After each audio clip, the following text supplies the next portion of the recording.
My dad met me at the door of my mom's birthday party and told me, "Don't make this about you." I walked in, put the cake my kids and I had baked on the counter, and left. 15 minutes later, my sister texted me, "Why did the bank decline Mom's card?" I told her. She said not to make it about me, so I didn't. 2 hours after that, my dad was at my front door, furious. I should have known better than to hope for anything from him, but this year felt different, or at least I had convinced myself it would. My mom was turning 55, and for months I'd been planning a gesture that might finally mean something, a way to show them I was still trying. She was never the affectionate type. She had left when I was 10, vanished for 6 years, and then returned as if nothing had happened, relegating me to the background. My dad never protested. A younger sister, Jenna, born after my mom's return, was their reset button. All their attention, affection, and expectations were poured into her. I was the family's forgotten past. But I thought a grand gesture might change things.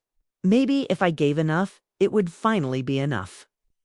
So for her birthday, I saved up and bought her a new car. A new car, nothing extravagant, but practical and clean. I pictured the moment I'd surprise her after dinner, giving her the keys. For me and the kids. My 2 children had spent the morning helping me bake a chocolate hazelnut cake, her favorite. They were so proud. We even wrote, "Happy birthday, Grandma," in messy blue icing. I told them this would be a special day. We pulled up to the house. Around 5 p.m., my kids were buzzing with excitement, running ahead as I carried the cake. I had barely reached the front steps when the door opened and my dad appeared. No smile, no greeting. He just looked at me and said, "Don't make this about you." That's all he said. No hello, no happy birthday, just that line, as if my presence was an interruption. I didn't say a word. I walked into the kitchen, put the cake on the counter, turned to my kids, and said we were going home. They were confused, but they followed me. There was no need for an explanation. 15 minutes later, Jenna texted, "Why did the bank decline Mom's card?" Texted back, she said not to make it about me, so I didn't. 2 hours later, my dad was at my front door, red-faced and out of breath. He didn't even wait for me to fully open the door before he started yelling about how I had embarrassed them, made a scene, and ruined her birthday. "You always do this," he shouted. "Always make it about yourself." I let him finish. Then I walked to the kitchen drawer, pulled out the key fob with the dealership tag still on it, and held it up. He froze. He knew exactly what it was. I told him the car was parked 2 blocks away and that it was meant to be her surprise. But I had left instead because clearly the day wasn't supposed to be about me. His entire demeanor shifted. Suddenly he was soft and polite. He said that kids should come back, that Grandma was asking for them, and maybe we could all just move on. I said we weren't coming. He tried again, claiming they were tired and not thinking clearly that I had misunderstood. Then he left, quieter than he had arrived. That night, I saw their Facebook post. There were dozens of pictures from the party, and the cake my kids and I made was front and center. I had been removed from the family group and wasn't tagged. The caption read, "So sad our beloved daughter couldn't make it today. We missed you." It was disgusting. And now I had an expensive car outside, a constant reminder that I could never buy my way into being part of this family. I knew I wasn't giving them the car, but I had no idea what to do with it. I didn't sleep much that night. The Facebook post kept buzzing in my head, the fake smiles, the cake we made, the sickeningly sweet caption. I stared at it until I couldn't anymore, then went outside and looked at the car. It was still there, spotless, and still not for them. The next morning was peaceful, thankfully. After dropping the kids off at school, I made coffee and sat at the kitchen table, hoping it would all blow over. Around 10 a.m., there was a knock. It was my mom. I hadn't seen her at my door in over 5 years. I opened it to find her holding a cheap plastic basket of store-bought muffins. She smiled as if we were old friends and said she was just in the area. I asked if everything was all right. She just shrugged and asked if the kids were home, acting surprised when I said they were at school. She handed me the muffins, said she might drop off some old children's books next time, and left. That was it. The next day, my dad showed up. He had an $80 Star Wars Lego set and said he got it on sale, as if that explained everything. He asked if the kids were around. Same pattern. Awkward smile. A vague comment about getting together for dinner sometime. He even asked about my job, which he hadn't done since I was 24, and said I looked like I was doing well. The day after that, she came again, this time with chocolates and a Sudoku book for my daughter. Then he came again with 2 pizzas, commenting that I must be too busy to cook. Each time they asked about the kids first and acted like the last decade of my life hadn't happened. No apology, no mention of the party or the car, but I saw them glance at it. My dad once lingered at the front window and asked if the car in the driveway was mine. I just said, yeah. I had moved it from the street and it was still without plates. The dealership sticker still visible. I wanted them to see it and wondered. The kids, of course, were thrilled.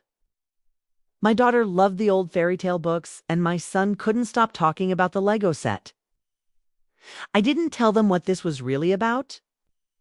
I wasn't going to put that burden on them.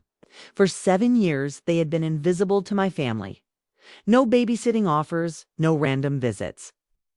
Jenna's son, Nathan, had 3 bikes before he was 8, while my daughter was still using a scooter we found at a garage sale. Jenna's family got Disney trips. Mine got a belated birthday card with a misspelled name.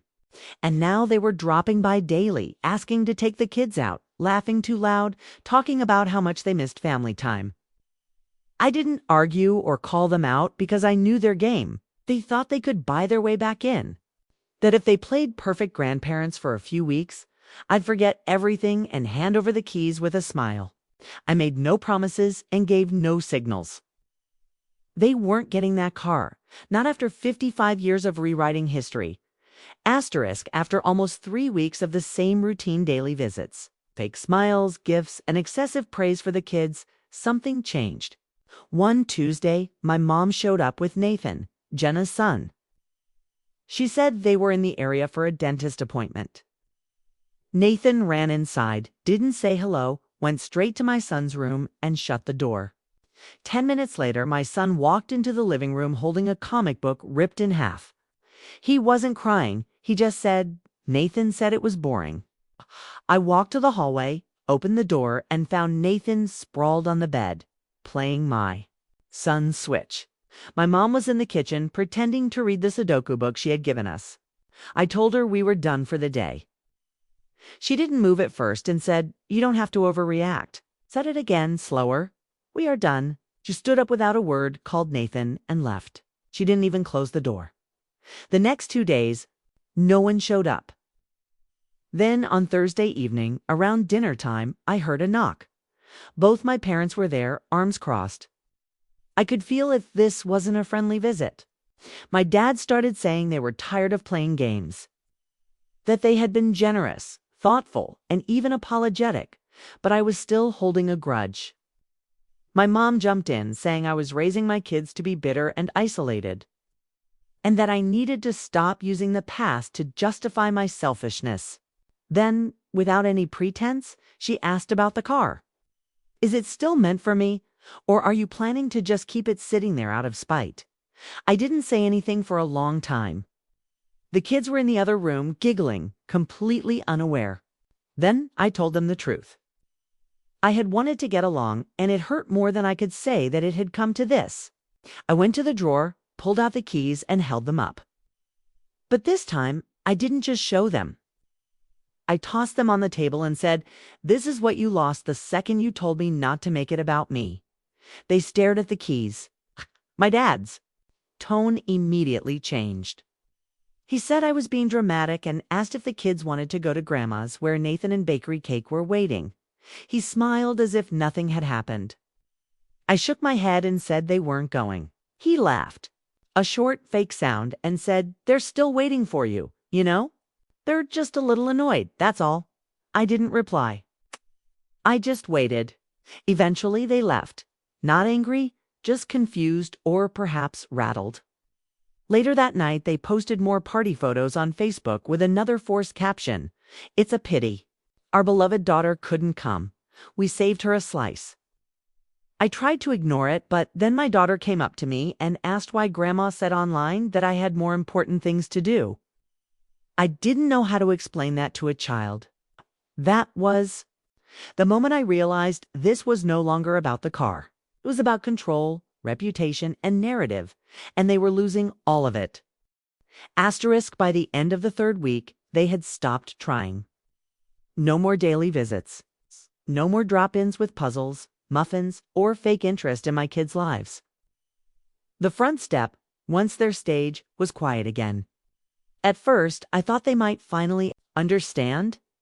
But then Saturday came and went. A neighbor told me my parents were telling people I had refused to reconnect with them, and Jenna was backing up the story. That's when all the gifts and visits for the kids stopped. My daughter's birthday came and went without a call or card. My son asked if Grandma had forgotten him. I didn't know how to answer. That night, I caught myself staring at the car again. I had been so proud to buy it, working overtime and saving every extra dollar. It wasn't even for me. Now, it was just a reminder. I started looking up return policies. I didn't expect them to vanish completely, but they did. One day, they were. There with picture books and promises. The next, they were gone. No calls, no texts, no awkward attempts to drop off leftovers. They went silent and stayed that way. At first, I thought they were just regrouping, but weeks passed. That's when it really hit the kids. My daughter asked if Grandma was mad at her. I told her it wasn't her fault that sometimes adults make strange decisions when they don't get what they want. But she didn't really understand. How could she? Their absence felt louder than their presence had. There was no family anymore. Jenna and I weren't speaking, and my parents were off somewhere, pretending I didn't exist. The only ones who never changed were the kids. They were still happy, still asking questions I couldn't answer. The car was still in the driveway. I had started the paperwork to return it. The dealership took it back, of course, but for a 10% fee. It hurt more than I expected, not just the money, but what it symbolized. That something I worked so hard for had become just another burned bridge. 2 days after the return, they showed up again. Course they did. My dad stood on the porch, rang the bell, and waited. I opened the door. He didn't ask how I was or about the kids. Keita said they needed help for $1,000. No explanation, no details. Keita said it calmly, as if asking an old friend for a small favor. I looked at him and felt nothing, no guilt, no urge to solve anything, just overwhelming clarity. I said no without a second thought. He looked at me, then turned and walked away. No argument, no anger, just the quiet sound of him stepping off the porch before he slammed the car door behind him. I haven't heard from either of them since. The kids still ask questions sometimes, but less and less. I never quite know what to say. I won't lie to them, but I don't want to poison their view of family. I used to lie awake thinking maybe I should have just given them the car, that it would have been easier. But that thought doesn't last long. They made their choice a long time ago, and now I've made mine. I didn't notice the peace at first. Mistook it for silence. Then one morning I realized no one had mentioned them in weeks. 'Twas like they had finally accepted it, or gotten tired of pretending. Life didn't collapse. The kids were doing great. It was there for every science. Fair, every game night, every dentist appointment. No one canceled last minute or pretended they forgot. I still had moments where the weight tried to sneak back in. Mostly late at night when the house was quiet and I'd glance at that drawer where the car keys used to be. The memory of the car wasn't about money anymore. It was about the symbol that I thought love could be earned through effort and sacrifice. Then, one Tuesday, karma finally came for them. A coworker told me his wife was friends with Jenna's husband and that my parents were in serious financial trouble. They had co-signed a loan for Jenna's business venture and it had gone south fast. The contractor bailed, the buyer backed out, and suddenly they were deep underwater. They started selling things and even missed Nathan's birthday party, according to Facebook. I didn't feel sorry for them. 2 weeks later, they showed up again. This time my mom rang the bell. She looked thinner and a little older, without makeup or a forced smile. She didn't ask about the kids or offer a hug. She just stood there and said they were going through something hard and that if I could help with $4,000, it would make a difference. She said it was only until they could sort things out and that I would get it back. Of course. I asked her if she remembered the last time she asked me for money. She remembered deleting me from the family page and posting a cake, my children, made with a caption that made it look like I chose not to be there. If she remembered the Christmases with Nathan front and center while my kids didn't even get a tag, she didn't respond. I told her she didn't need to explain anything else. That I hoped things worked out for them, but that I wasn't the bank. Not anymore. And definitely not for people who only showed up when things were burning down. Then I closed the door. She just turned around and walked back to the car slowly, as if she wasn't expecting it to work, but had to try anyway. I haven't heard from either of them since. Jenna hasn't said a word to me in over a year. They went completely silent, like someone unplugged their connection to our lives. The kids noticed at first, but the questions eventually stopped. Some families grow apart, not because they want to, but because someone kept forcing the distance until it became permanent. It's just us, and weirdly, that's enough. We're okay. We laugh. We argue about movies. They lost us, and that's on them. About 6 weeks after my mom's visit, I found something strange in the mail. A cream-colored envelope with no return address. The handwriting was neat but shaky. Inside was a single sheet of paper and an old photo of me at 11 at a birthday party. My dad was awkwardly crouched behind me, and my mom was barely in the frame. The note just said, "I found this while cleaning the garage. Thought you might want it." That was a good day. Dad, it felt off, not sad, not warm, just random. I showed it to the kids. My daughter asked why Grandpa would send that after not talking to us. And my son said, "You look kind of lonely." He wasn't wrong. I put the photo away and didn't respond. I wondered why now and why that photo. A few more weeks passed. Life went on. Then one evening, Jenna showed up at the door. I hadn't seen her in person since the birthday party. She looked tired, but still had that same victim-villain edge. "Thought we could talk," she said. I didn't open the screen door.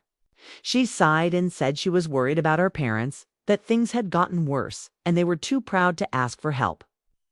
Then she got to the point. They didn't mean for everything to go the way it did. I think they're just hurt. Maybe, if you showed a little grace, things could start to heal.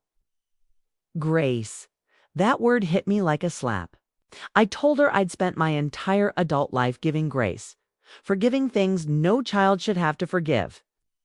She said I was being dramatic, that maybe I was reading too much into the past, and that the car had been a mistake.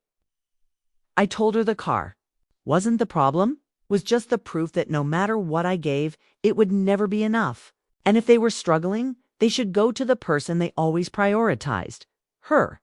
She said that wasn't fair. I said it was overdue. Then I closed the door. The next morning, another handwritten letter was in the mailbox. From my mom this time.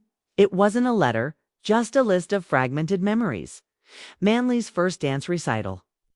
Her science fair project with the volcano that exploded. No context, no apology, just nostalgia with sharp edges. I didn't reply. I put it in the same drawer as the photo. The silence returned, deeper this time, as if they had run out of ways to make me the villain. In that silence, something unexpected bloomed. Joy. The kids and I started Friday movie nights, and we danced in the kitchen. We made our own traditions.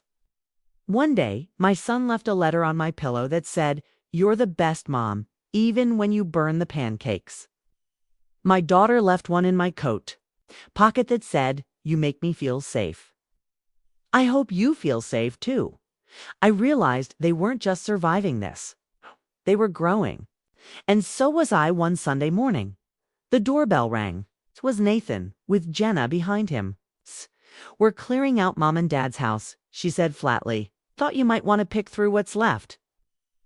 She said there was some stuff with my name on it in the attic. I asked her why she thought I'd care, and she said, "Because it's still your family." I thanked her for the offer, but said no. A few days later, a cousin messaged me. My parents had told everyone I was coming to help with the move, that we were finally reconciling. It wasn't about the stuff. It was about the story they were trying to tell. A story where they were the patient, loving parents and I was the humbled daughter. I blocked the cousin's number. A few days later, another envelope came with a photo of me at 15 with a guitar. The note said, "You always had music in you. Hope you're still playing." I wasn't, but my daughter was. She was learning piano and making up her own songs. I put the note in the drawer. It didn't hurt anymore because I no longer needed proof that they once saw me. I had kids who saw me now. Weeks passed. Then my daughter came home with a flyer for a community art fair. She wanted to draw our family. I braced myself, but she came out of her room the next day with a drawing of the three of us on the couch, laughing with popcorn flying. She said, "It's movie night." To her, that was family. Not bloodlines or bitter silences, just joy and presence and softness. I told her it was beautiful because it was asterisk.